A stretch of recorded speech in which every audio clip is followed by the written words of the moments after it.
Ako ang inyong Lolo Pael at ito ang aking kwento. Oh, saan ka nang galing? Bakit puro putik ka? Ano, lumublob ka ba sa putikan? Hindi hindi ko kasi alam na sa lubluban na ng kalabaw ako papunta. Kainis nga eh, may dumikit pa sa akin na linta. Ano ba kasi ginagawa mo? Alam ko na, tumatakas ka no? Siguro, muntikan ka na namang mahuli. Tumahimik ka nga dyan. Baka meron makarinig sa'yo dyan eh. O bakit? Wala pa naman akong binabanggit Baka mamaya kasi madulas yung bibig mo. Ikaw pa naman minsan walang preno yung bibig mo. Kasalanan mo naman kasi. Ayaw mo pang tigilan yung ginagawa mo. Ano ka ba? Huwag mo nga akong umpisa ng paniner mo na. Makawi na nga at makaligo. Natatawa pa rin si Dondon habang tinatanaw ang papalayong kaibigan. Naisip niya na baka karma na ang nangyari rito. Napapala mo. Ayaw ba namang tigilan eh? Kinabukasan, panauhin muli ni Dondon ang kaibigan. Oh, ang agaw mo naman atang dumalaw. Wala kasing magawa sa bahay eh. Tsak na sesermo na naman ako ni tatay. Tungkol ba sa kawalan mo pa rin ng trabaho? Ano pa nga ba? Anong magagawa ko eh? Hindi nga ako nakatapos ng pag-aaral kaya hirap maghanap ng mapapasukan. Kaya nga napipilitan na lang ako minsan magnakaw ng pananim ng iba eh. Huwag kang mag-alala. Magtatanong ako sa mga kakilala ko, baka may alam sila na pwede mong pasukan. Ngayon pa lang nagpapasalamat na ako. Halos 3 buwan ba naman akong tambay sa bahay. Hindi na nakatugon si Dondon nang makita ang kumparing si Hernan na galing sa kakahuyan habang nakapasan sa balikat ng mga kahoy. Hoy, paring Hernan, daan ka muna sandali. Kagyat naman na lumapit ito sa kanila. Ibinaba muna sa isang tabi ang pasan ng mga kahoy. Nagpahid pa to ng pawisan o bago sila binati. Oh, kumusta kayo mga pare? Eto, ayos naman. Mukhang abala ka masyado Hindi kita napakikita eh. Ano bang pinagkakabalahan mo pare? 1 linggo kasi akong inupahan ni Mang Cesar na magtabas sa lupa nila sa pulo. Hindi na kasi kaya nung matanda kaya iniupa na lang. Ganun ba? Iba talaga, ang sipag. Kahit na anong trabaho pinapasok. Sinasamantala ko lang na pinag-aalok ng trabaho. Sayang din kasi yung kita eh. Sa bagay nga, sayang din talaga kaysa tambay katulad ko. Minsan naman uminom tayong 3. May lambadog pa dito sa bahay Sige ba? Tagal ko na rin hindi nakakainom kumusta na pala misis mo at yung inaanak ko? Yun, nasa biyenan ko. 2 linggo sila dun Tamang-tama, walang pasok na eskwela kaya makakapagbakasyon yung mga bata. Ganun ba? O paano? Una na ako sa inyo Kailangan na rin kasi itong mga panggatong sa bahay Oo sige, basta yung usapan natin Nakangiting tumango si Hernan sa kanya at pagkatapos pinasan na ulit nito sa balikat ng mga kahoy. Tinanguan lang nito si Ingo at ganun din ang iginanti nito. Nang makalayo ang lalaki, tsaka lang nagsalita si Ingo. Alam mo pre, noon pa mabigat na yung loob ko sa kumpare mong yan. Ewan ko ba kung bakit? Wala namang ginagawang masama sa akin Pakiwari ko, lahat ng sabihin niya may tinatagong lihim. Ang sabihin mo, inggit ka lang dun sa tao kasi dahil ka sa diskarte. Aminado naman ako na mas madiskarte siya. Pero hindi yun yung dahilan ko Basta, ang hirap ipaliwanag. Ang masasabi ko lang dun sa tao, mabait at tahimik lang. Yung bang tipong mailap sa mga bagong kakilala. Natutuwa nga ako kaya siya yung kinuha kong ninong sa bunso ko Bukod sa galante na, mabait pa sa inaanak. Gaano mo ba kakilala yung tao? Di ba dayo lang siya rito sa lugar natin? Oo, basta matagal na sila ng pamilya niya dito. Hindi ko nga alam kung bakit hanggang ngayon wala pa ring asawa yan. Hindi na umimik si Ingo. Nakatingin lang siya sa dinadaanan ni Hernan. Maya-maya, Nagpaalam na rin siya sa kaibigan na uuwi na muna para kasing biglang bumigat ang pakiramdam niya. Nagtataka man, hindi na siya pinigilan ni Dondon.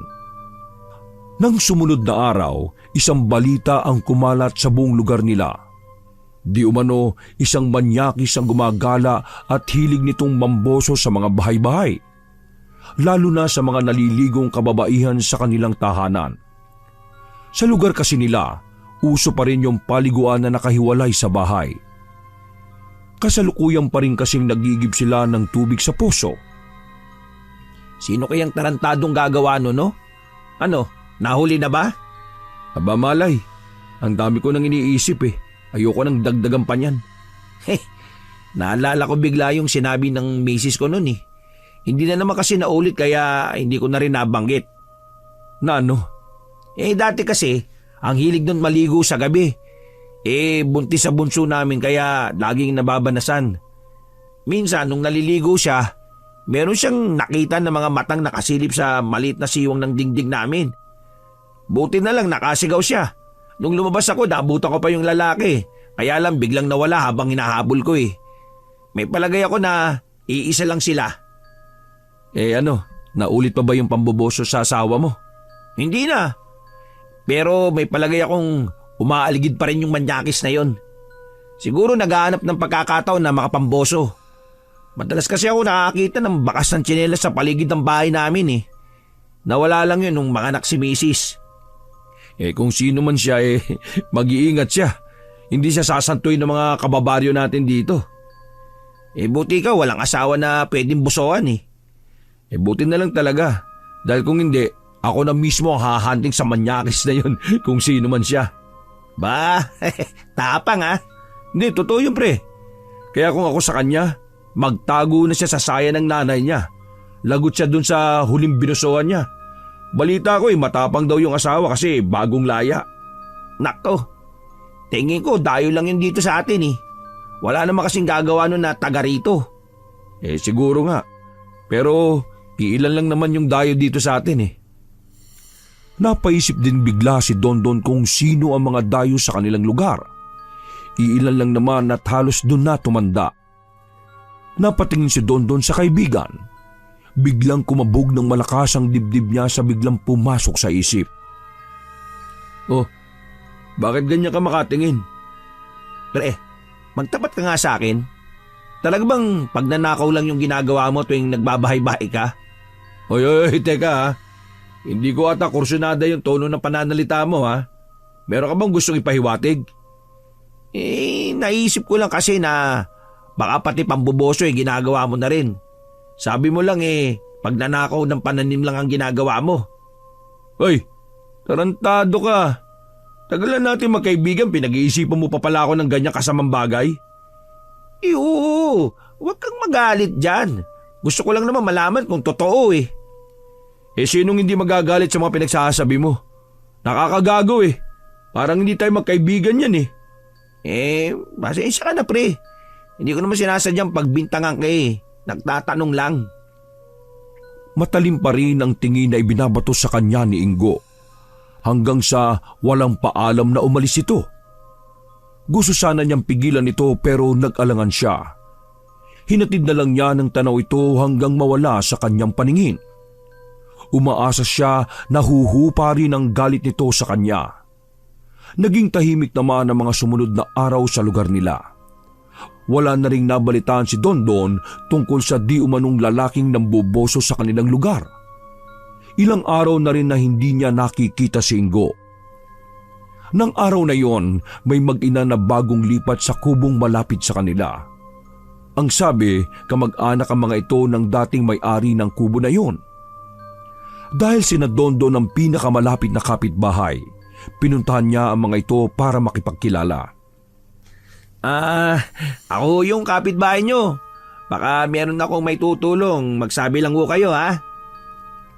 Salamat pero okay naman kami rito ni Inay. Saan nga pala kayo galing? Galing pa kami sa malayong probinsya.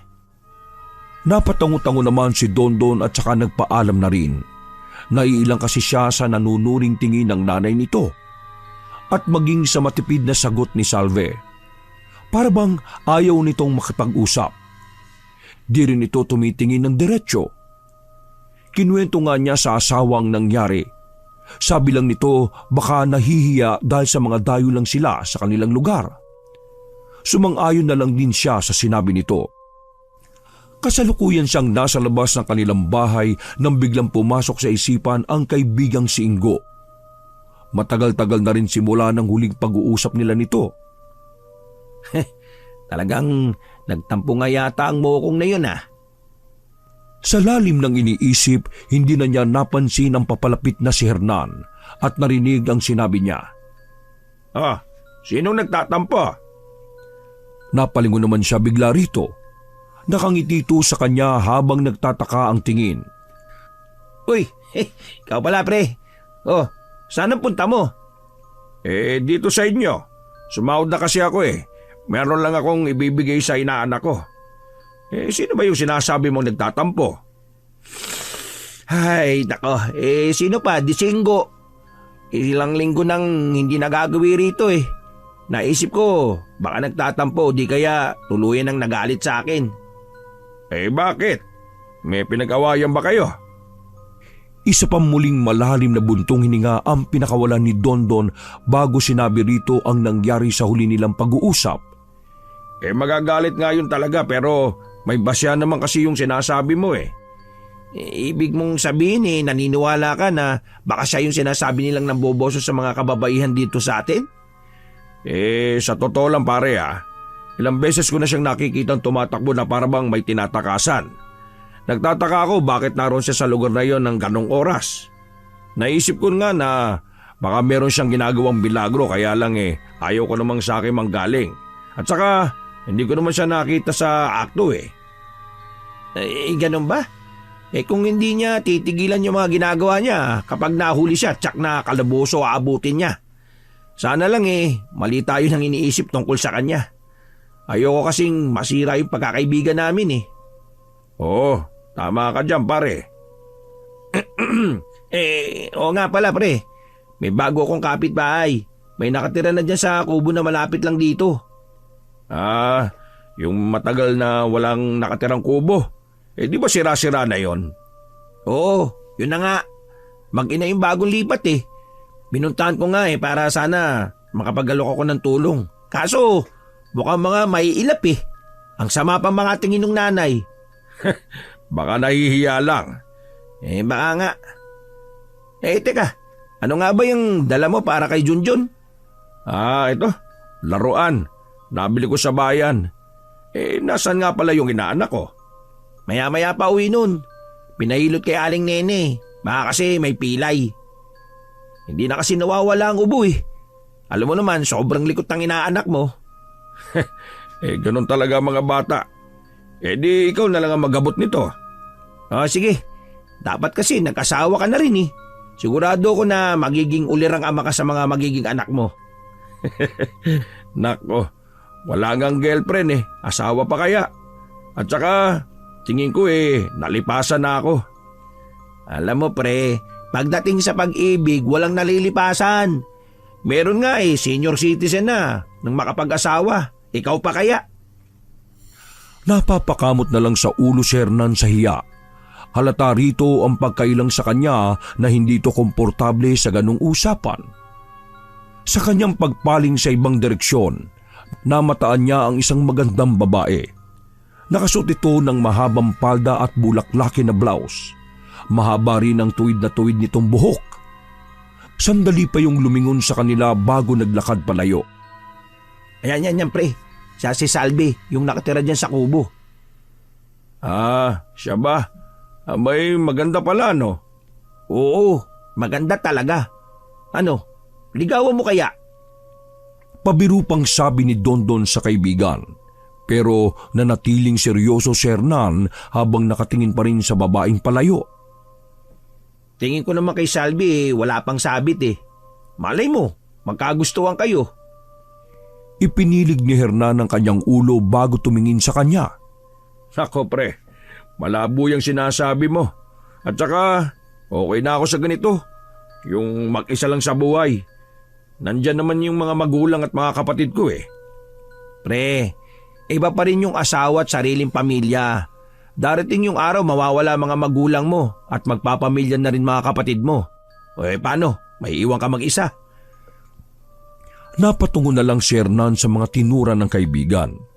Naisip niya na may punto ito. Pero ang hindi nito alam, dati na siyang nagmahal pero napunta sa ibang lalaki ang babaeng minamahal. Iniba na lang ni Dondon ang kanilang usapan. Nadatnan pa ang kaibigan ng kanyang mag-ina. Ang lalaki na lang ang nagbigay ng regalo nito sa inaanak. Tuwang-tuwa naman ang bata at napayakap pa sa kanyang ninong. Maya-maya lang nagpaalam na rin si Hernan na uuwi na sa kanila. Habang daan, palinga-linga siya hanggang madaanan niya ang kubo ni Salve. Kakaibang init ng katawan ang naramdaman niya ng mga sandaling yun habang naglalaro sa kanyang isipan ang magandang mukha ng babae. Akmang lalapitan na ni Hernan ang kubo ng matigilan. Bigla kasing lumabas doon ang isang matandang babae na puti na lahat ng buhok. Nanlalalim ang mga mata at laylay na ang balat. Bagyan na rin itong kuba pero mahihinuha ng malakas pa rin ito. Mabuti na lang nakapagtago siya kagad bago siya mapansin. Kinagabihan, muling bumalik si Hernan sa bahay ni Dondon. Nagulat pa ang huli na magyaya siyang uminom na kagad rin pinaunlakan ng kaibigan. O ano? Nagpakita na ba si Ingo? Hindi pa nga eh. Baka nga totoo na siya yung namboboso ng mga kababaihan dito sa lugar natin. Balita ko nga meron na namang nabusuhan eh. Ha? Talaga? Sino yung babae? Malapit lang sa amin. Yung dalagang anak ni Mang Tomas, yung nagtatrabaho sa bayan. Yung pa talaga napili ah. Sa tapang ni Mang Tomas hindi siya sasantuin kung sino man siya. Parang nag-iinala na rin yung matanda kung sino yung manyakis na yon. Kinakabahan nga ako eh. Ha? Bakit ka naman kakabahan? Ikaw ba yung manyakis? Ang ibig kong sabihin, paano kung tama yung hinala mo na Singgo ngayon? Baka kung ano yung gawin sa kanya ng mga tao dito sa atin. Ay, oo nga no. Buti ka ba nagmamalasakit sa kanya? Sa isip na lang idinagdag ni Dondon na mabigat ang dugo rito ni Ingo sa hindi niya malaman na dahilan. Syempre naman, kaibigan na rin yung turing ko sa kanya kahit ikaw lang naman talaga yung kumpare ko. Bukas nga sasadyain ko siya sa kanila eh. Gusto ko rin malaman kung ano nga yung nangyayari sa kanya. Ano, gusto mo bang sumama? Gusto ko sana kaso may umupa sa akin na mag-awan eh. Mabuti ka bang daling makakuha ng trabaho no? Singgo talaga inaalat lagi. Buti ako, may buki rin kami nila ama. Sila, yung kapirasong lupa lang na kinatitirikan ng bahay nila yung kanila. Alam mo kasi, napansin ko na mapili rin siya sa trabaho eh. Kasi minsan inalo ko siya na sumama sa akin na magtabas. Kailangan kasi 2 tao para mabilis matapos. Aba, tumanggi siya. Sabi lang niya di niya kaya yung trabaho. Ano? Talaga? Hindi ko alam yun ah. Wala kasi siyang nababanggit eh. Baka nakalimutan lang niya. O baka hindi niya talaga sasabihin nyo kasi alam niya na sisitayin ko siya kung bakit siya tumanggi sa trabaho. Napansin ko nga rin na mapili siya sa trabaho eh. Wala na nga siyang tinapos namimili pa ng trabaho. Naiiling pang sabi ni Dondon sabay tungga sa laman ng baso. Nang maubos nila yung isang bote, humirit pa si Hernan. Aba, ganado ka uminom ngayon ha? Minsan lang naman to kaya lubos-lubosin na natin. Sa bagay nga, baka mamaya matagal ka na ulit magpakita rito. Sumilip pa sa kanila ang asawa ni Dondon at tinanong kung may kailangan pa sila. Wala na mahal. Mukhang maliligo ka ha. Bilisan mo lang at malamig ang tubig ha. Tumango lang naman ang asawa niya at nagtuloy na sa likod ng kanilang bahay. Mainit nga ang panahon Baka uulan mamaya. Baka nga.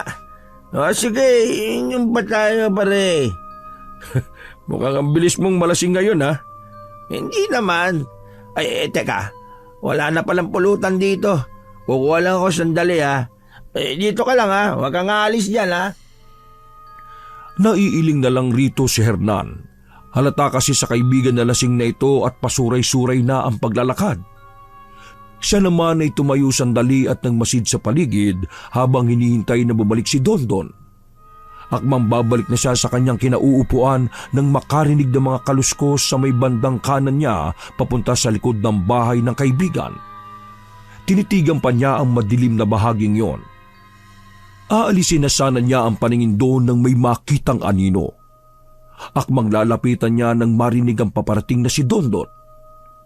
Oo, saan ka pupunta pre? Parang may tao kasi sa banda ron Titingnan ko sana. Baka naman aso lang. Madalas kasing napunta yung aso ng kapitbahay namin dito Sige na, maupo ka na. Uminom pa tayo. Sinulyapan pa ni Hernan ang bahaging yon bago bumalik sa pagkakaupo. Hindi pa nga nila nakakalahati ang ikalawang bote ay lumungay-ngay na ang ulo ni Dondon hanggang mapasubsob na ito sa lamesa. Naiiling na lang si Hernan na pilit na ginigising ito. Ay nako, may rin pala sa inuman Naghintay muna ng ilang sandali si Hernan bago tumayo. Tsak ang patutunguhan ng mga paa. Bago lumiko sa likurang bahagi ng bahay, nilingon pa niya ang kaibigan. Malayo pa ay dinignan niya ang lagaslas ng tubig sa banyo kung saan naliligo ang asawa ng kaibigan. Makailang beses pa siyang napalunok ng sariling laway. Habang humakbang papalapit, ang init na nararamdamang kanina dala ng alak ay lalong nagdagdag ng imahinasyon na naglalaro sa kanyang isipan. Umikot-ikot pa siya sa paligid ng banyo na gawa sa sawali ang dingding. Naghanap ng maliit na butas. Nakahanap naman siya at bahagya niya yung hinawi ng mga daliri. Naramdaman ng asawa ni Dondon ang tila may mga matang nagmamasid sa kanya. Agad niyang itinapis ang tuwalya sa katawan kahit hindi pa siya nakakaanlaw. Napatitig siya sa sawaling may butas. Tila gumagalaw kasi yon. Napansin agad niya na may mga matang nakasilip doon. Isang impit na sigawang kumawala sa kanya. Nagising naman si Dondon sa lakas ng tili na yon ng asawa. Agad niya yung dinaluhan. Anong nangyari? Bakit ka sumisigaw? Nakasalubong naman niya ang asawa sa may kusina. Kahit umiiyak ang asawa ay malinaw na naintindihan ni Dondon ang sinasabi nito. Malutong na nagmumura siya habang patungo siya sa likod kung saan naroon ang banyo nila. Pagdating doon, wala na siyang naabutan. Inikot na rin niya ang buong paligid ng kanilang bahay. Wala na yung gago na yon. Sigurado ko na nakatakas yun. Pinapasok na lang niya ang asawa sa loob ng bahay. Bago niya ito iwan, sinabi pa nito na nasaksak niya ng matulis na ice pick ang manyakis. Lagi kasi itong may dala noon para proteksyon na rin dahil nga sa kumakalat na ng boboso sa kanilang lugar. Nang kumalma ang asawa, muling lumabas si Dondon. Natatnang pa niyang pupungas-pungas si Hernan sa lamesa. Mukhang nagising din ito. Pre, ano nangyari? Sigaw ba yung narinig ko kanina? Akala ko nananaginip ako Sigaw yun ni Mrs. Habang naliligo siya may namboso sa kanya. Ha? Nasaan na yung tarantadong yon? Wala, nakatakas Kung sino man siya, umanda siya sa akin, dukutin ko mga mata niya.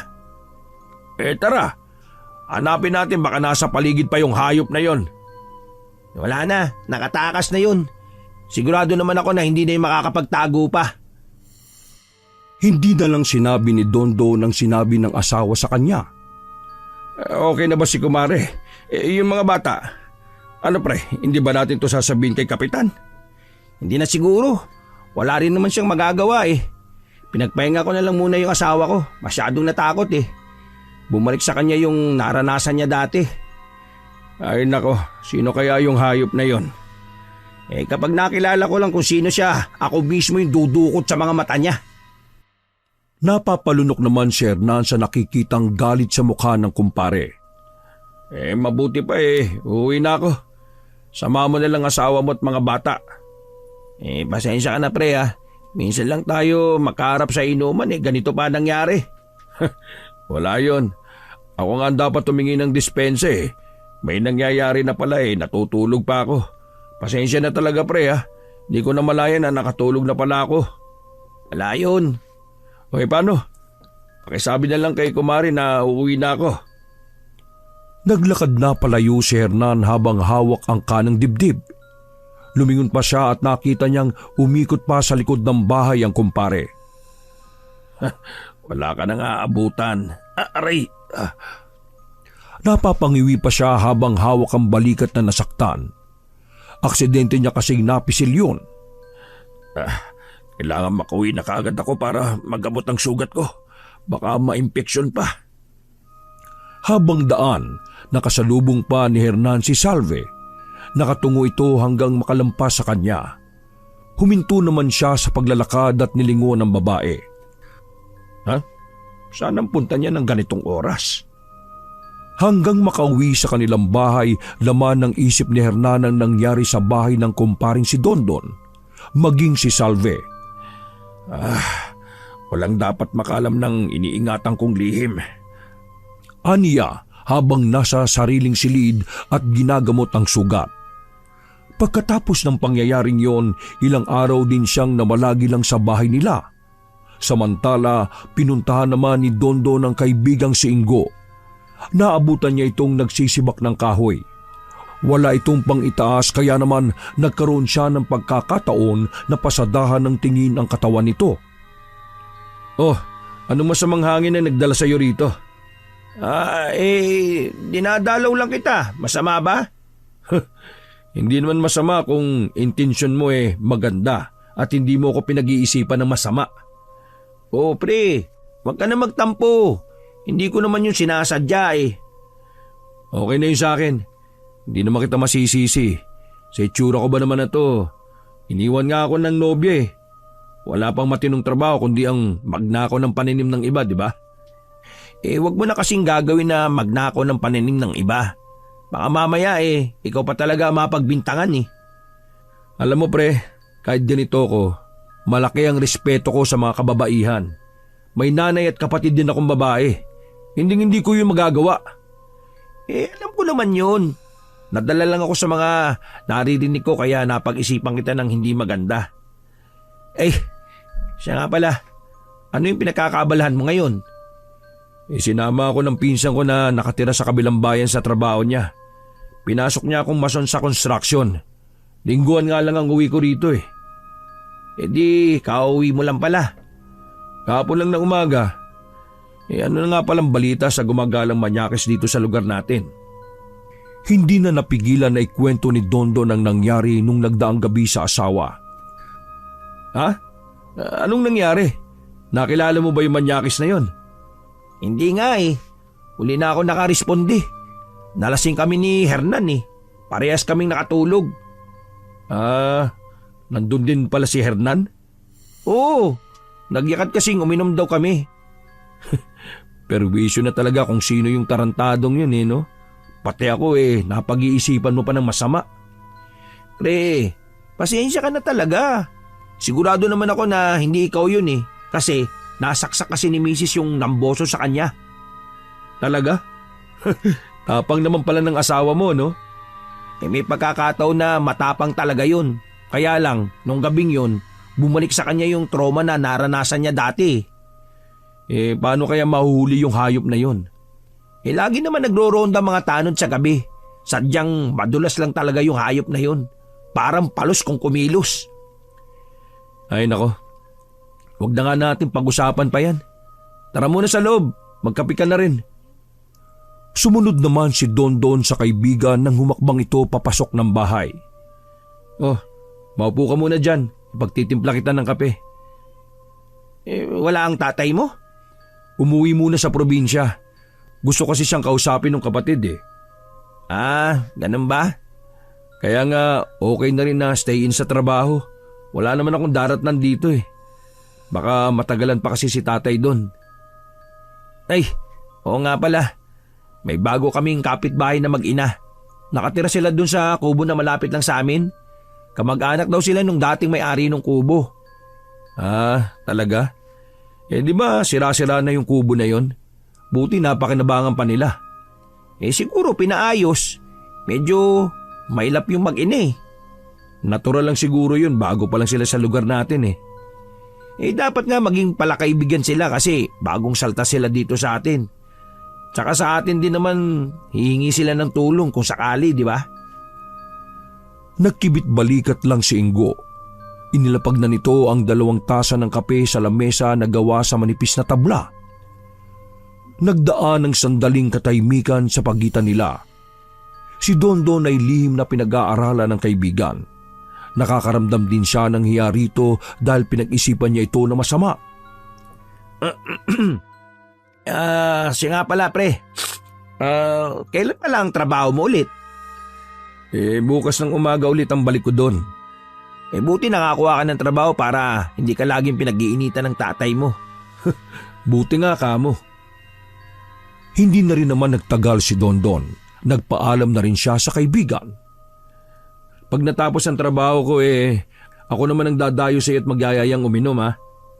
Sige pre ha, saan ko yan ha? Naging maluwag na ang dibdib ni Dondon nang makauwi sa kanila. Nangako pa siya sa sarili na hindi na pag-iisipan ng masama ang kaibigan. Nasisiguro niya kasing hindi si Ingo ang manyakis na namboboso sa kanilang lugar. Nang gabing yon, sumabay sa alinsangan ng panahon ng nararamdaman ni Hernan. Lumabas siya ng bahay nila para ilabas ang init ng katawan sa pamamagitan ng pambuboso sa mga bahayan. Hanggang makarating siya sa kubo ni Salve. Gawa sa nipa at pawid ang kubo na iyon at sira-sira pa. Malawak na napangisi na lang si Hernan sa naisip. Samantala, lumabas naman si Salve dala ang maliit na botelya ng langis. Nagpapaling-paling pa siya bago humakbang patungo sa kakahuyan. Nagtataka naman si Hernan kung saan pupunta ang babae. Sa kabila ng umahon na kaba, pinili pa rin niyang sundan ito. Saan kaya siya pupunta sa ganitong oras?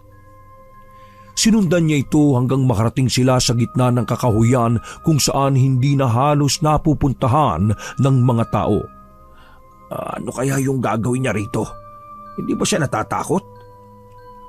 Nagpalinga-linga pa si Salve sa paligid bago hinubad ang kasuotan. Nanlaki naman ang mga mata ni Hernan at daig pa ang naistatwa sa kinatatayuan. Kinuha ni Salve ang botelya ng langis at ipinahid yon sa kanyang buong katawan. Pagkatapos, tumingala sa bilog na buwan.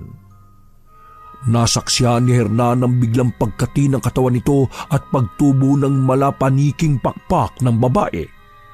Bago yun lumipad palayo, naiwan naman ang kalahati ng katawan nito na animoy may sariling buhay ang tumitibok-tibok pang mga laman loob. Aswang! Aswang! Totoo nga! Totoo nga may aswang! Nanginginig pa ang buong katawan habang nanlalaki ang mga mata na napatakbo na lang si Hernan. Makailang ulit pa siyang nadapa pero mabilis din siyang bumabangon. Tila rin nahulasan ng init na nararamdaman niya nang masaksihan ang pagbabago sa babaeng lihim na pinagpapantasyahan. Hindi na maalala ni Hernan kung paano siya nakauwi ng kanilang bahay. Kailangan malaman nila na may aswang na nakatira dito sa lugar namin. Pero paano ko sasabihin? Buong gabing hindi nakatulog si Hernan sa kakaisip sa nakita. Hindi niya akalain na sa hiling niyang mamboso, makakasaksi siya ng nakakasindak na pangyayari na sa buong buhay niya ay noon lang niya naranasan. Totoo pala yung aswang. Akala ko katang-isip lang yun. O di kaya panakot ng mga matatanda nung araw. Ilang araw ding hindi naglalalabas ng bahay si Hernan. Maaga rin siyang nagsasara ng bahay nila at laging balisa na ipinagtataka ng kanyang pamilya. Gusto ko lang magpahinga ng maaga. Huwag na rin kayo maglalalabas ng bahay lalo na sa gabi ha. Delikado ng panahon ngayon. Paalala niya sa mga ito na ipinagkibit balikat na lang ng pamilya. Nang sumunod na mga araw, naging tahimik naman ang lugar nila. Wala rin namang nababalitaan si Hernan na anumang pagpatay sa mga hayop. Baka naman sa malayong lugar sila nang bibiktima. Dito lang siguro nila naisipang manirahan. Dahil sa lalim ng iniisip habang naglalakad, hindi na niya namalaya na malapit na siya sa kubo nila Salve. Sakto namang lumabas ang babae at nagtama ang kanilang paningin. Agad na umiwas ng tingin si Hernan. Akmang-hakbang na sana siya palayo nang tawagin siya nito. May kailangan ka? Hingi sana ako ng pabor. Kung pwede mo ba akong tulungan na putulin yung punong nabali sa pinakakusina namin. Huwag ka mag-alala, babayaran kita. Sadyang hindi ko lang talaga kaya eh. Sige. Yun lang pala eh. Pigil ang hininga na sumunod si Hernan sa babae. Sa may likod ng kubo sila nagdaan. Nakita naman niya na nakahambalang ang katawan ng puno sa may kusina nila. May bahagi pa nga ang nasira. May itak ba kayo? Oo, teka lang kukunin ko. Sandaling nawala si Salve. Ilang minuto rin naghintay si Hernan nang makaramdam na tila mayroong nagmamasid sa kanya. Paglingon niya sa may bintana, muntik na siyang mabuwal sa takot. Nakadungaw kasi ang matandang babae. Matalim ang titig nito sa kanya. Buti na lang maya-maya ay lumabas na rin si Salve habang tanga ng itak. Iniabot na rin sa kanya ang itak. Isang oras din bago niya natanggal ang katawan ng puno. Tagaktak na siya ng pawis nang matapos. Salamat sa iyo, Hernan. Teka, paano mo nalaman yung pangalan ko? Narinig kong tawag sa iyo ng kaibigan mo. Oo nga pala. Kapitbahay mo nga pala sila Dondon. Magkano nga pala yung ibabayad ko sa iyo? Ha? Ay, hindi na. Okay lang yun. At saka, hindi ako nagpapabayad. Sige, bibigyan na lang kita ng maiinom. Ay, wag na. Ang ibig ko sabihin hindi ako nauuhaw. Sigurado ka? Oo, sigurado ako. Matama naman siyang tinitigan ni Salve na tila sinusuri siya. Umiwas naman ang tingin si Hernan. Nangangamba kasi siya na baka mabasa nito ang nasa kanyang isip. Malaman pa nito na alam niya ang sikreto nito. Ay, sige. Aalis na ako. Pupunta pa kasi ako kina Dondon eh. Hindi na niya hinintay na makasagot si Salve. Tumalilis na siya ng alis. Kahit malayo na, ramdam pa rin niya ang nakasunod nitong titig. Pagdating sa bahay ng kaibigan, nagulat pa ito sa biglang pagsulpot niya. Oh, para ka namang kabuti na basta na lang sumusulpot. Bakit parang pagod na pagod yung itsura mo? Ha? Galing ako kina Salve. Ha? Diyan sa kapitbahay ko? Anong ginagawa mo sa kanila? Nagpatulong lang siya sa akin. Ikinuwento naman ni Hernan ang tulong na ginawa niya kina Salve. Pare, may tatanong sana ako pero wag mo akong pagtatawanan ha. Ano naman yung itatanong mo? Basta ba hindi nakakatawa bakit kita pagtatawanan? Naniniwala ka ba sa aswang? Matagal muna ang ginawang pagtitig sa kanya ni Dondon bago ito nagsalita. Yan lang ba itatanong mo? Oo Ano, naniniwala ka ba? Alam mo sa totoo lang pre, hindi pa ako nakakakita pero naniniwala ako. Dati kasi yung lolo ko, dating mamamaslang na mga aswang yun. Nagpupunta pa nga yun sa malalayong probinsya at isla para tugisin ng mga aswang. Sabi, isa daw yung lolo ko sa kinatatakutan ng mga aswang nun. At dahilan para magtago sila sa mga kabundukan at malalayong lugar. Bakit mo nga pala natanong? May nakita ka bang aswang? Oo pre, pero hindi ako sigurado. Baka kasi namamalikmata lang ako. Ganon? Akala ko naman may nakita ka nga talaga. At saka, walang aswang sa lugar natin no? Dito na ako nagkaisip wala naman ditong balitang kumalat na may aswang. Baka nga namamalikmata lang ako nun. Saan ba banda mo nakita? Sa himpapawid. Parang malaking ibon eh. Baka nga ibon lang yung nakita mo. Baka nga pre.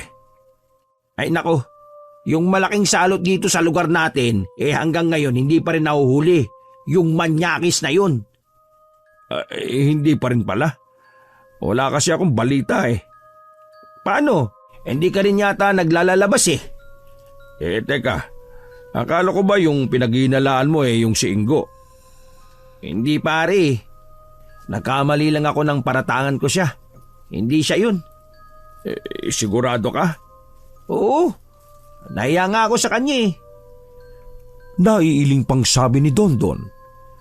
Dahil hindi nakatingin sa kaibigan, hindi na niya napansin ang kakaibang titig na ibinibigay ng kaharap. Okay, sige pare. Uwi na muna ako. May gagawin pa kasi ako eh. Okay, sige. Ingat ka sa pag-uwi ah. May kalayuan pa naman sa inyo. Mabigat ang mga hakbang na umalis si Hernan. Iniwasan na lang din niyang mapadaan sa kubo nila Salve. Pagdating sa kanila, agad siyang nagkulong sa kanyang silid. Iiwasan ko na lang sigurong lumabas ng gabi para hindi ko na makita yung nilalang na yun. Kinabukasan ng tanghali, balisa na naman si Hernan.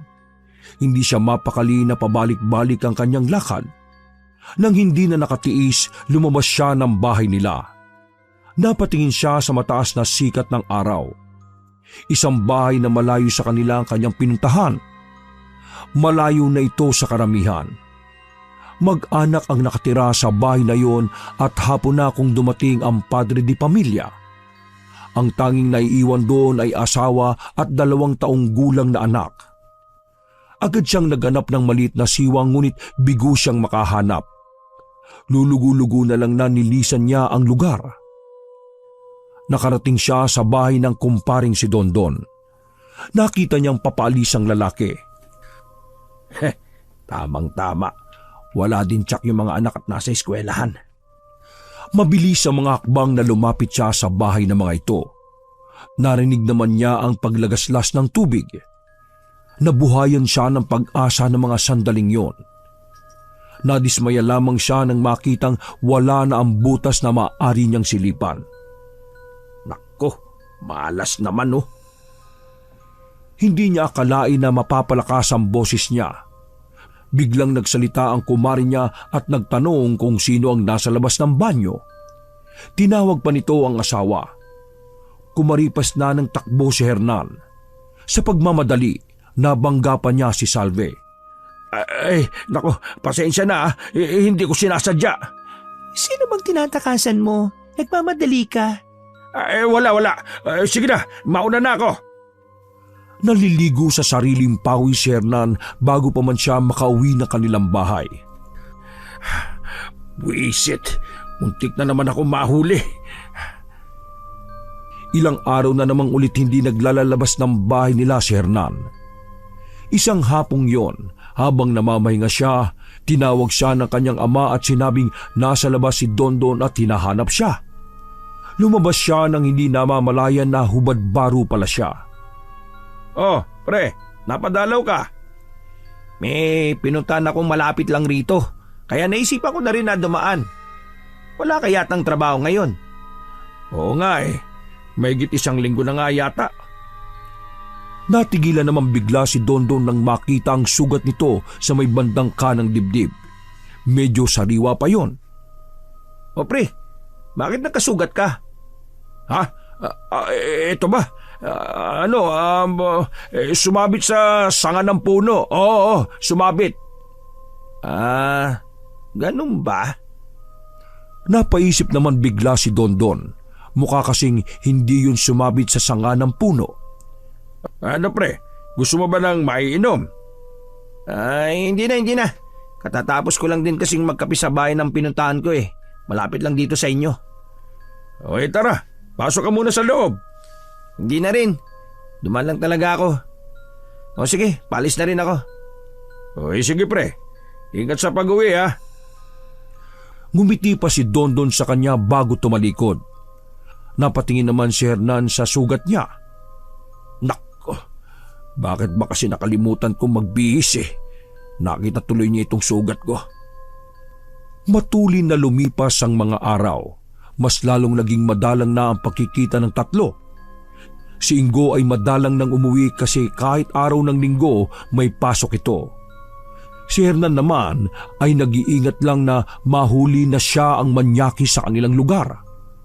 Lalong tumibay ang kutob ni Dondon na hindi nga si Ingo ang manyakis.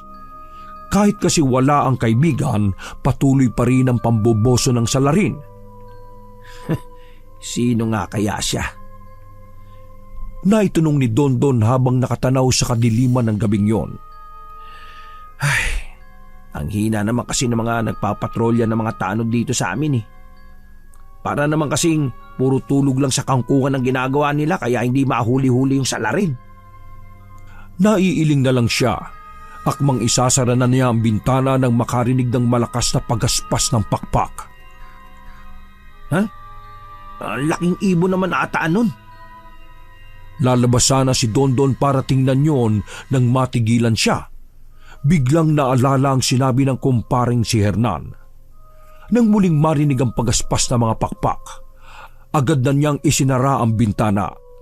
Maging ang pinto ay tiniyak na nakalak ng mabuti. Inilabas rin niya ang buntot pagi na pag-aari ng kanyang lolo na ibinigay naman sa kanya ng ama. Nagtataka naman ang asawa niya sa ikinikilos niya.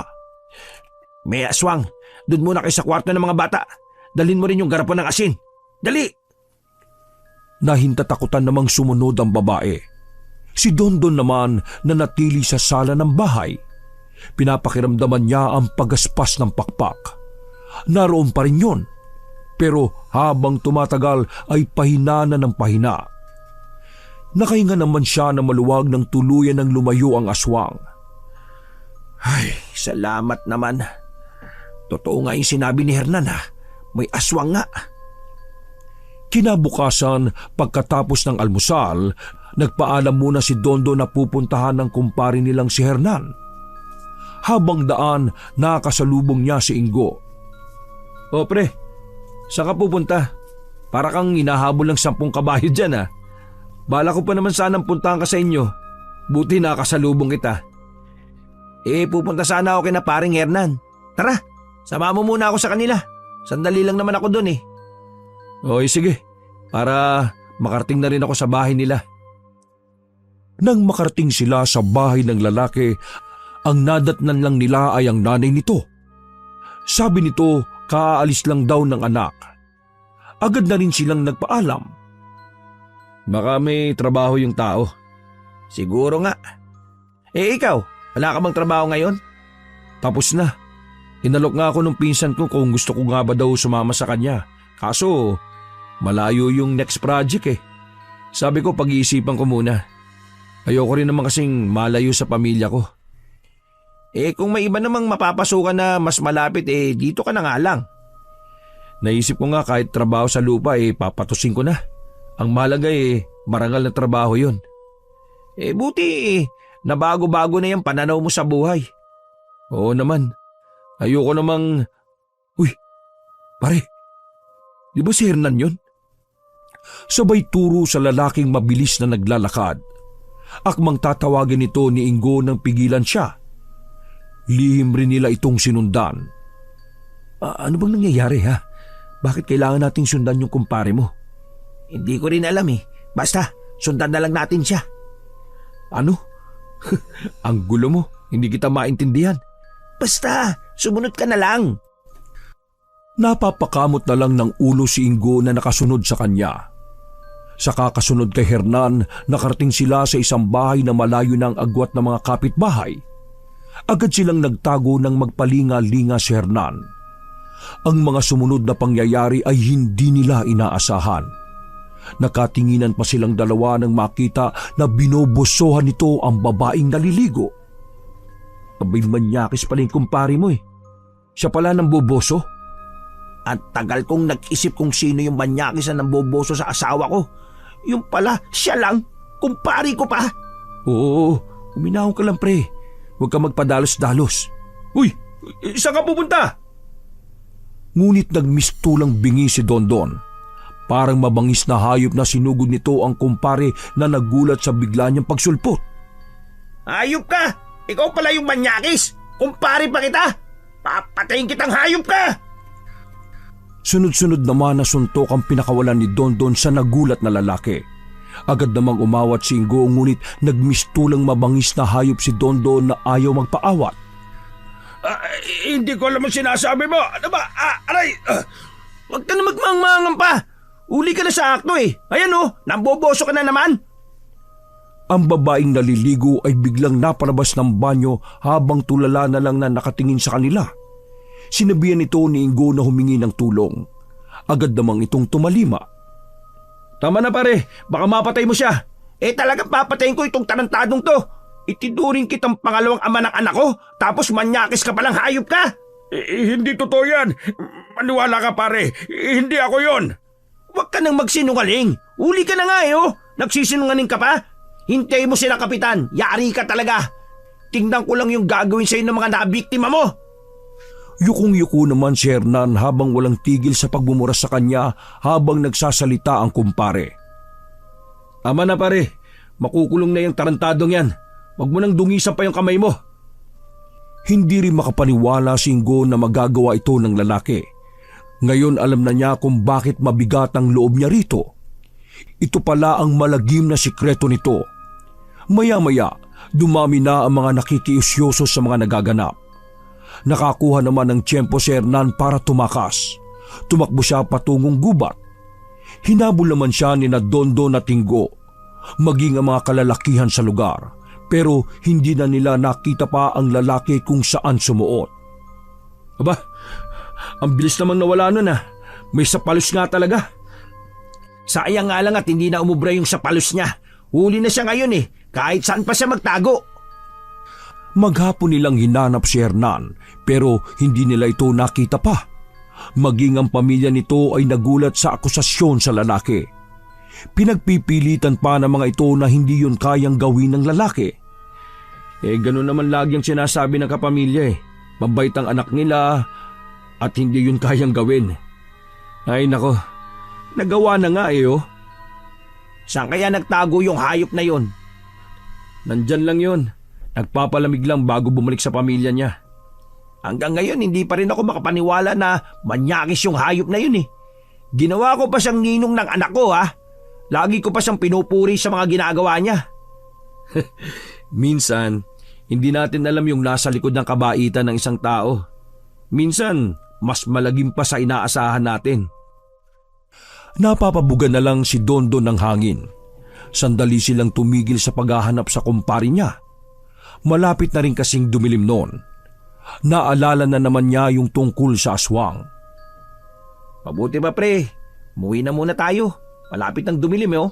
Delikado yung panahon ngayon. Paano pang magiging delikado kilala na nga natin kung sino yung manyakis na nambuboso sa mga kabahayan. Hindi mo kasi naiintindihan pre. Di paliwanag mo. Napapakamot naman sa ulo si Dondon. Napapaisip siya kung tama bang sabihin niya pa rito yung tungkol sa aswang. Muling nagsalita si Ingo nang hindi pa rin siya umiimik. Huwag mong sabihin na wala ka pa rin tiwala sa akin pare. Hindi yun. Ang hirap kasing ipaliwanag eh. Baka hindi ka rin maniwala. Hindi mo pa nga sinasabi, inuhusgahan mo na kaagad ako na hindi ako maniniwala. Naroon ang pangungonsensya na turan pa ni Ingo.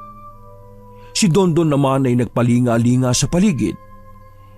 Ang mabuti pa sa bahay ko na lang sasabihin sa'yo. Masyadong delikado rito at ayaw kong abutan tayo ng dilim. Nang humakbang pali si Dondon, walang nagawang sumunod na rin si Ingo. Nagtataka sa inaasal ng kaibigan. Hindi naglaon, nakarating na sila sa bahay nito at doon sinabi ni Dondon yung tungkol sa pinaghihinalaang aswang. Sigurado ka ba dyan, pre?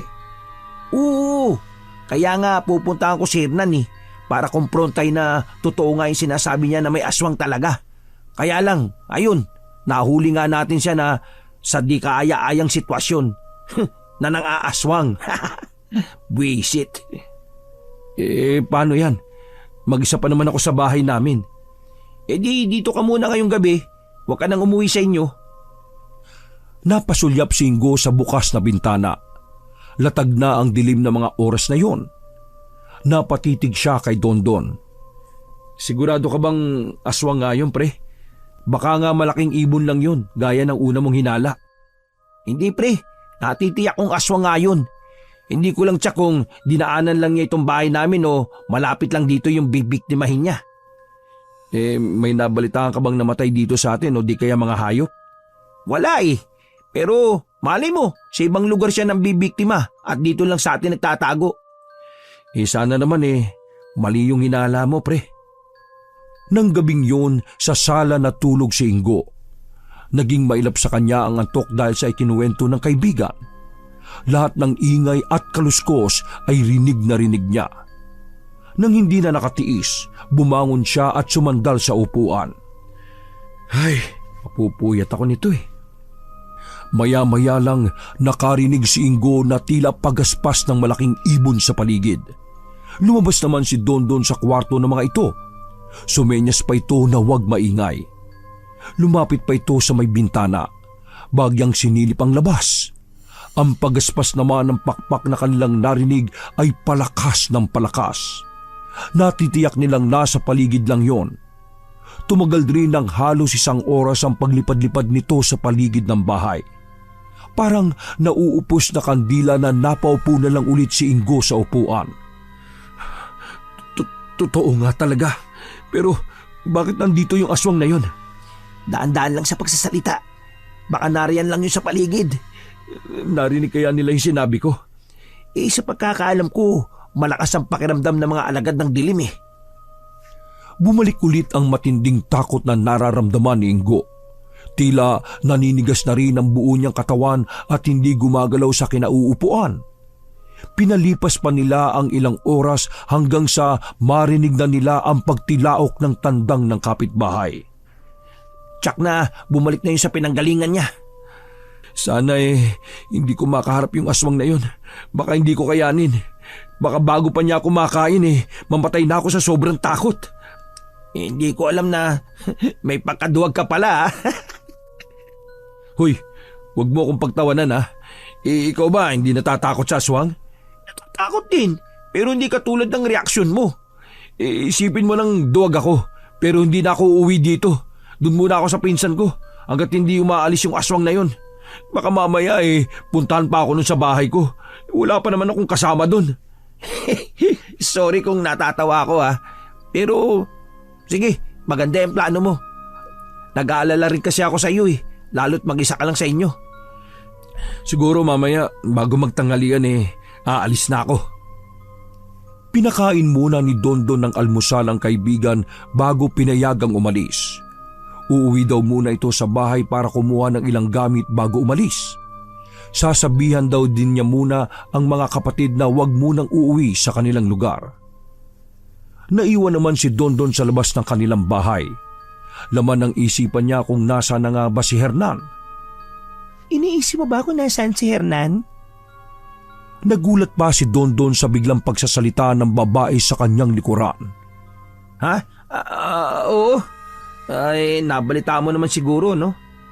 Oo naman. Malit lang naman ang lugar natin kaya ang bilis kumalat ng balita.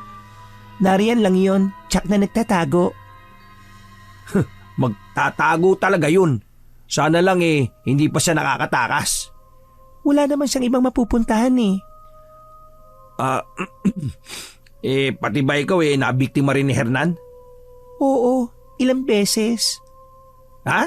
Bakit hindi ka nagsusumbong? Hindi na kailangan. Karma na yung bahala sa kanya. O sige, mauna na ako Pupunta pa kasi ako sa bayan para mamili na kailangan namin ni nanay. Naglakad na palayo ang babae. Sinundan lang ito ng tingin ni Dondon hanggang mawala sa kanyang paningin. Isang araw ang muling lumipas pero hindi pa rin nila natatagpuan ang kinaroroonan ni Hernan. Makailang ulit din na lihim na minamanmana ni Dondon ang bahay ng pamilya nito pero ni anino ng kumpare ay hindi niya namataan. Gabi-gabi rin na naririnig ni Dondon at asawa niya ang malakas na pagaspas ng aswang sa gabi. May mga pagkakataon pa nga na dumadapo yun sa taas ng kanilang bubungan. Kaya naman, kinabukasan din ay nagsaboy ng napakaraming asin sa bumungan ng bahay si Dondon. Tingnan ko lang kung makakadapo ka pang aswang ka. Isa ka ring salot katulad ni Hernan eh. Hinagabihan, narinig na naman ni Dondon ang aswang. Isang malakas na lagabog din ang bumulahaw ng gabing yon. Nakarinig pa ng mga ungol na tila nasasaktan si Dondon. Batid niyang dumapo nga ulit ito sa bubungan nila. Maya-maya pa narinig na niya ang paglipad nito palayo. Dahil sa kuryosidad, iniawang niya ang bintana at sumilip. Nakita niya ang isang nilalang na may malaking pakpak. Kalahati ang katawan at busagsangang mahabang buhok na animoy alambre na hindi gumagalaw sa ihip ng hangin. Totoo nga talaga ang aswang. Ano nga ba ang tawag sa aswang na ito? Biglang napalingon ang nilalang sa kanyang direksyon. Nasilayan niya ang napakapangit nitong anyo. Dahil sa pag-aakalang nakita siya nito, biglang napatras si Dondon nang hindi inaalis ang tingin dito. Sandali pa yung nagpapaling-paling ng tingin sa paligid na parang may hinahanap. Pagkatapos ay tuluyan na yung lumipad palayo. Bakit sa direksyon ng kubo siya patungo? Hindi kaya yung mag-inahang aswang? Napatulala na lang si Dondon sa naisip. Ipinilig niya ang ulo at pinalis ang namumuong hinala sa utak. Hindi magandang magbintang na lang ng basta.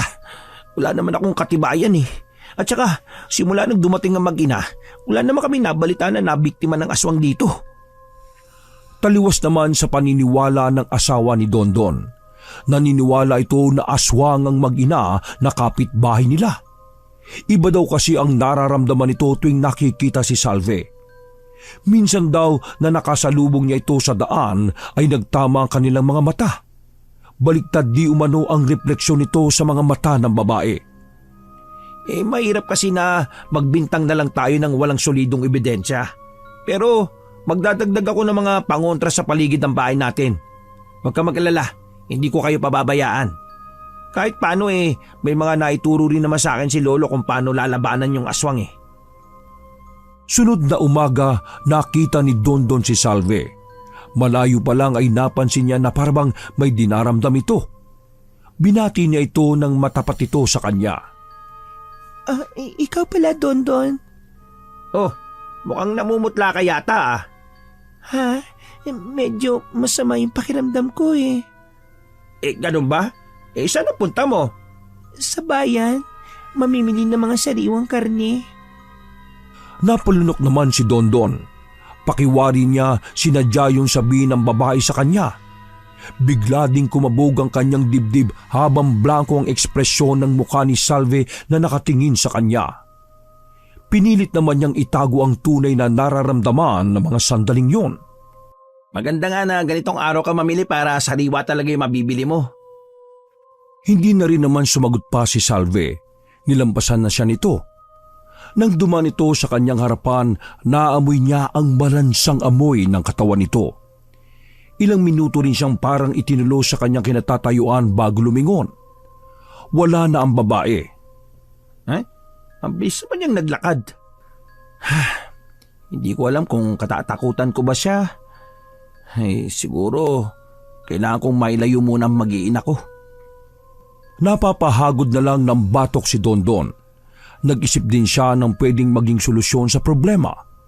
Hindi talaga siya matatahimik hanggat merong manyakis at aswang sa lugar na yon. Habang abala si Dondon sa binabasa na libro na galing pa sa kanyang lolo, isang pamilyar na boses ang tumatawag sa kanya sa labas ng kanilang bahay. Ganun na lang ang galit niya nang mabungaran si Hernan. Ikaw? Ang kapal din ang mukha mo na magpakita pa sa akin Akmang susugurin niya ito nang bigla itong lumuhod sa kanyang harapan. Patawarin mo ako, pre. Pakiusap. Huwag mo na akong patawagin, kumpare. Wala akong kumparing manyakis na tulad mo. Tinanggap kita dito sa bahay ko. Yung pala matagal mo na pinagnanasaan yung asawa ko. Tumayo ka dyan. Pakita mo, tapang mo sa akin. Hindi ako lalaban sa iyo, pare. Nandito ako para humingi na kapatawaran. Patawarin mo na ako, pre. Pangako, hindi ko na yung gagawin. Hindi ko lang kasi mapigilan yung sarili ko eh. Para kasing may demonyo na nagudyok sa utak ko na gawin yon. Nagngangalit pa rin ang bagang ni Dondon sa galit rito. Humakbang siya patras dito. Nanatili namang nakaload dito sa kanyang harapan. Tumayo ka dyan! Hindi ako Diyos para luhuran mo! Dahan-dahan naman itong tumayo at nanatiling nakatungo. Pasalamat ka, hindi ako kriminal. Dahil kung hindi, baka mapatay na kita. Alam ko naman yun, pre. Kaya nga lakas loob na ako na pumunta rito para makahingi na kapatawaran. Pakiramdam ko kasi hindi na rin ako magtatagal eh. Anong ibig mo sabihin? Kung yung tinutukoy mo na nagawan mo ng masama, hindi ka nila gagalawin. Kinausap na sila ni Kapitan na magsampa na lang ng reklamo sa'yo. Hindi yun ang tinutukoy ko, pre. Ano nga? May ibang nilalang ang tumutugis sa akin. Alam ko malapit na yung katapusan ko. Linawin mo nga yung sinasabi mo. Yung aswang na sinasabi ko sa iyo, pre. Yung aswang! Larawan ng takot ang anyo ni Hernan. Sa kabila ng ginawa nito sa kanya, parang may humaplos na awa pa rin sa kanya. Ay nako, nakita ko rin yung tinutukoy mo. Ha? Nakita mo rin? Oo, sabi. Ilang gabi siyang umaligid dito sa bahay. Ginawa mo rin ba sa kanya yung pamboboso, ha? Sabi ko naman sa iyo, pre. Kapag sinumpong ako, hindi ko makontrol yung udyok ng utak ko sa akin. Nako, may sa demonyo ka na yata eh. Tingnan mo, ang dami mong napirwisyo. Pati kami nadadamay sa galit ng aswang sa iyo. Pasensya ka na talaga, pre. Handa naman ako na pagbayaran yung mga kasalanan ko eh. Saan na nga ganun kadali? Handa akong pagbayaran yung kasalanan ko sa lahat, pero ayoko maging hapunan ng aswang na yun. Alam mo ba kung sino yung aswang na yun? Kahit may hinala na si Dondon, gusto pa rin niyang kumpirmahin kung tama ang hinala niya. Matagal muna siyang tinitigan nito bago sumagot. Yung kapitbahay niyo, pre, siya yung aswang. Talaga?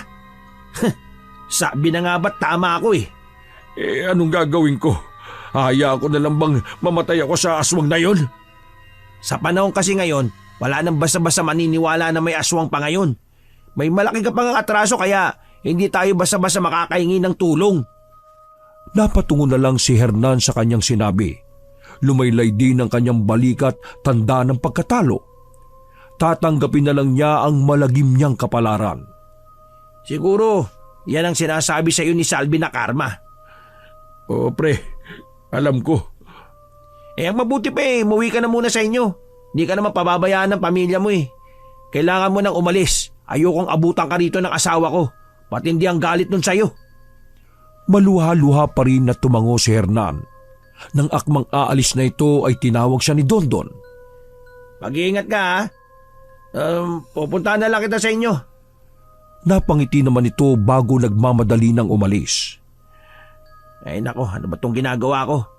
Dapat nga, hayaan ko na lang siyang gawing hapunan ng aswang na yun eh. Naiiling na lang si Dondon sa sarili. Lalo tuloy siyang naguguluhan. Nang sumunod na araw, dumating si Ingo. Umuwi lang daw ito para kumuha ng gamit sa bahay. Ano pre, duman na rin ako dito para makibalita. Ayun, nandito kahapon si Hernan. Ha? Talaga? Kapal naman ang apog niya para makipagkita pa sa'yo. Naisip ko nga din yan eh. Pero pumunta siya dito para humingi ng kapatawaran sa mga ginawa niya. Dapat isumuko siya kay Kapitan para pagbayaran niya yung mga ginawa niya. Gusto rin naman niya kaso meron siyang kinatatakautan eh. Ano yun? Yung mabugbog na mga kapamilya ng binusohan niya? Tama lang yun sa kanya. Kulang pa nga yun eh. Hindi yun pre. Ano daw? Pati kasi yung aswang hinahanap siya. Ano? Huwag mong sabihin na pati yung aswang hindi rin niya pinalampas. Antindi naman niya.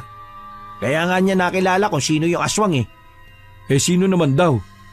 Walang iba kundi yung kapitbahay ko. Ha? Sigurado daw siya? Pre, nung pa malakas na yung kutob ko na sila nga yung aswang. Parang biglang sumakit ang ulo ni Ingo. Hinilot-hilot pa niya ang sentido niya. Sana pala hindi muna ako umuwi. Buti nga umuwi ka. Samahan mo ko. May isa naman. Doon kina Hernan.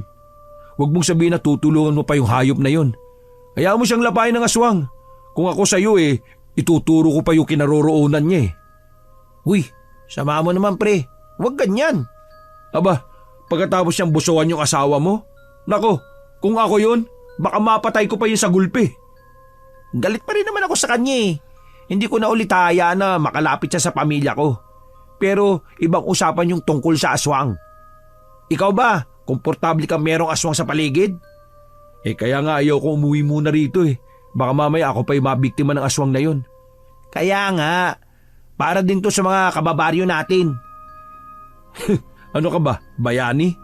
Itataya mo buhay mo para sa ibang tao? Hindi yun.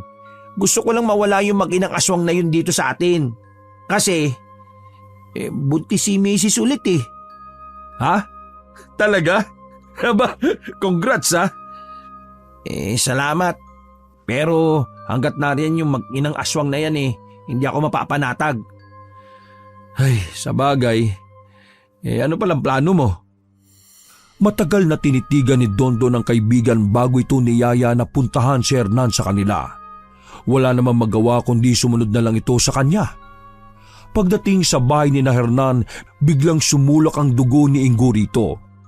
Larawan sa kanya ang galit rito. Minabuti niyang maglakad-lakad muna sa paligid habang nag-uusap ang dalawa. Pagpasensyaan mo muna si Ingo. Noon pa kasi mainit na yung dugo niyan sa iyo Tapos siya pa yung napagbintangan ko manyakis. Yung pala ikaw naman pala. Oh, ayos lang. Naintindihan ko naman yun Sinabi ni Dondo na kakausapin niya ang mag-ina para lisanin na ang kanilang lugar. Paano mo yung gagawin? Sasabihin ko na alam ko na yung sikreto nila. Hindi ko alam kung epekto yan Baka ang hingi nilang kapalit ako. Susubukan pa rin natin. Hindi ko hayaan na may kapitbahay akong aswang. Habang nag-uusap sila, humahangos naman na lumapit sa kanila si Ingo. Pre, nakita ko si Salve. Parang lihim siyang nagmamasid. Ang lakas talaga ng pang-amoy niya kahit araw pa. O sige, pupunta na namin siya ni Ingo habang maliwanag pa. Ha? Bakit tayo? Hindi ba dapat kayo ang haharap sa kanya? Hindi siya pwedeng sumama. Isusukunan niya yung sarili niya kay Kapitan. Habang nagpaplano ng gagawin, biglang nagbago ang isip ni Dondon. Teka, sama mo na lang si Hernan kina Kapitan. Kapag kalat na ang dilim at wala pa ako, alam niyo na kung anong gagawin niyo. Pre, hindi ba masyadong delikado yung gagawin mo? Kailangan ko tong gawin. Kasalanan mo kasi to, Hernan Kung hindi dahil dyan sa kamanyakan mo wala sana tayo sa ganitong sitwasyon. Patawarin niyo na ako. Hindi ko naman sinasadya na malagay kayo sa alanganin Hindi daw sinasadya. Talaga naman Oo, tama na yan. Mabuti pa lumakad na tayo. Bago maghiwa-hiwalay, tinapik-tapik pa ng dalawa ang balikat ni Dondon. Mag-ingat kayo Ikaw yung mag-ingat Tinanaw muna ni Dondon ang dalawa bago siya humakbang papunta sa kubo ni Salve. Hindi pa man siya nakakalapit, lumabas na ng kubo si Salve. Madilim ang anyo nito at matalim ang mga titig sa kanya. Ang lakas naman ng loob mong pumunta rito. Nagulat pa si Dondon sa malagom na tinig ng babae. Malayo kasi yon sa boses nito noong mga nakarang araw na nakakausap niya ito. Nandito ko para sa isang kasunduan. Anong klaseng kasunduan? Huwag kang tumawa dahil seryoso ko. Wala ka rin takot na pumunta dito, no? Masasabi kong nagmana ka nga sa lolo mo. Ha? Kilala mo lolo ko? Sinong hindi makakakilala sa kanya? Siya ang umubos ng lahi namin. Kung kilala mo pala yung lolo ko siguro naman may ideya ka na kahit papano na may alam ako na maaari nyo ikapahamak. Lalong nagdilim ang anyo ni Salve. Napansin rin ni Dondo ang pagkuyom ng mga palad nito. Wala akong intensyong masama o saktan kayo Gusto ko lang na umalis kayo sa lugar na ito at huwag nang babalik pa. Dahil kung hindi, mapipilitan akong gawin ang isang bagay na ikapapahamak ninyo. Nagtagisan pa sila ng titig nito bago ito umiwas ng tingin. Tumaas baba rin ang dibdib nito sa pinipigilan na emosyon. Sige, Aalis kami sa lugar na ito. Napangiti naman si Dondon sa narinig na desisyon nito. Buti na lang kumagat ito sa kanyang mga sinabi. Hinatid pa ng tanaw ni Dondon ang pag-alis na mag-ina. Si Hernan naman ay sumuko at hinarap ang mga reklamo sa kanya. Naroon pa rin sa lugar nila ang kumpare pero madalang na itong lumabas. Pinutol na rin ni Dondon ang pagiging magkumpare nilang dalawa para sa ikatatahimik ng kanyang pamilya. Wakas!